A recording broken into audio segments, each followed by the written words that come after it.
महाविद्यालय में जन भागीदारी के अध्यक्ष पद का हुआ पदभार ग्रहण। सांसद ने मीडिया को दिए जवाब। विधायक प्रतिनिधि ने पक्षपात के लगाए आरोप। पानसेमल शासकीय महाविद्यालय में जन भागीदारी के अध्यक्ष पद का पदभार ग्रहण कार्यक्रम संपन्न हुआ, जिसमें राज्यसभा सांसद डॉक्टर सुमेर सिंह सोलंकी शामिल हुए। अध्यक्ष पद के रूप में सचिन चौहान ने पदभार ग्रहण किया। सांसद डॉक्टर सोलंकी ने विद्यार्थियों को संबोधित करते हुए सोशल मीडिया से दूर रहने व मोबाइल का इस्तेमाल अपने ज्ञान को बढ़ाने के लिए कहा। साथ ही अपनी अध्ययन क्षमता को बढ़ाकर देश के विकास में अपना योगदान देने पर जोर दिया। मीडिया के पूछे गए सवालों के जवाब दिए। क्षेत्र में अधूरे भवनों को लेकर जानकारी लेकर पूर्ण करने की बात कही। ग्राम दोनवाड़ा में वर्षों से बनकर तैयार मिट्टी परीक्षण प्रयोगशाला के बारे में पूछे जाने पर उन्होंने कहा, ये किसानों के हित में है, इसे शीघ्र शुरू होना चाहिए। साथ ही ग्राम चिखलदा में अधूरे पड़े खेल मैदान को अधिकारियों से जानकारी लेकर पूर्ण करने की बात बताई। वहीं पदभार ग्रहण कार्यक्रम में विधायक प्रतिनिधि शुभम खलाने ने कार्यक्रम में मंच पर स्थान नहीं देने पर नाराजगी जताते हुए कहा, उन्हें बुलाकर उनका अपमान किया गया है। इस बारे में संस्था के प्राचार्य डॉक्टर दीपक शिंदे से पूछे जाने पर उन्होंने बताया कि वे अन्य स्थान पर जाने की बात कहकर गए थे और उन्होंने कार्यक्रम में शामिल नहीं होने की जानकारी दी थी, लेकिन उन्होंने विरोध क्यों दर्ज करवाया, इस बात की जानकारी मुझे नहीं है। उसके लिए पानसेमल से सतीश केवट की रिपोर्ट। मुझे तो आपके द्वारा जानकारी प्राप्त हो रही है। वैसे जो विधायक प्रतिनिधि मिस्टर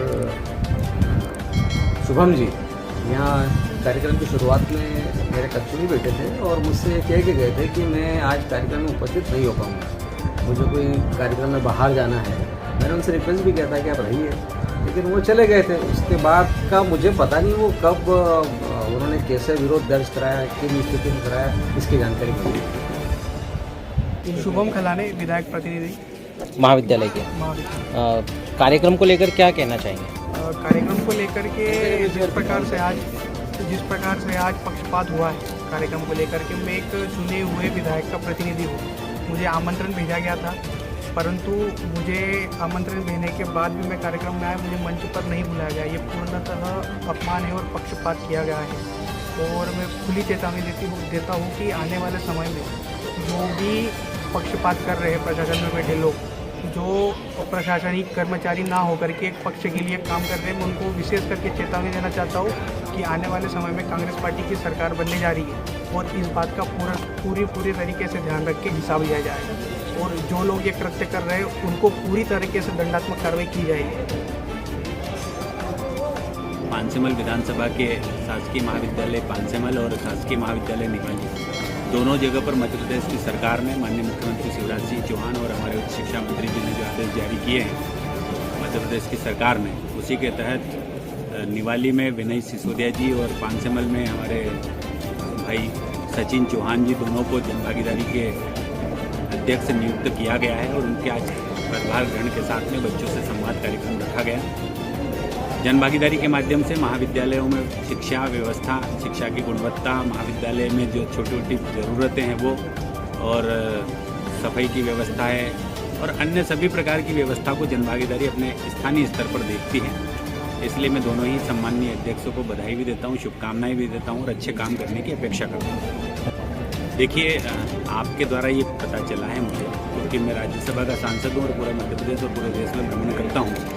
पानसेमल क्षेत्र में जब आया हूँ, जो समस्याएं मुझे प्राप्त हुई है उसका निराकरण तत्काल करने के निर्देश अधिकारियों को दिए हैं। अगर ऐसी कोई बात है और किसी विभाग का भवन अधूरा है तो उन भवनों के संबंध में जानकारी जुटाकर उसका निर्माण तत्काल प्रारंभ करने के लिए, और अगर राशि निकाल ली गई हो तो ऐसे अधिकारियों के खिलाफ तत्काल कार्रवाई करने के निर्देश कलेक्टर को और जिम्मेदार विभाग के अधिकारियों को दूंगा। मुझे याद है कि बड़वानी जिले में 1784 आंगनवाड़ी भवन संचालित है, जिसमें से 400 से अधिक आंगनवाड़ी भवन विहीन है। मैंने इसका प्रस्ताव माननीय प्रधानमंत्री जी को भेजा है, माननीय महिला एवं बाल विकास मंत्री श्रीमती स्मृति ईरानी को भी दिया है और मध्य प्रदेश सरकार को भी अवगत कराया है। मैं चाहता हूं कि शेष 400 से अधिक आंगनवाड़ी भवन, हमारे जो भवन विहीन है, उसका निर्माण तत्काल प्रारंभ होना चाहिए और अब किराए के भवनों में आंगनवाड़ी संचालित नहीं होगी। चाहे वो CSR फंड से राशि जुटाना पड़े, सरकार के माध्यम से जुटाना पड़े या केंद्र सरकार के माध्यम से जुटाना पड़े।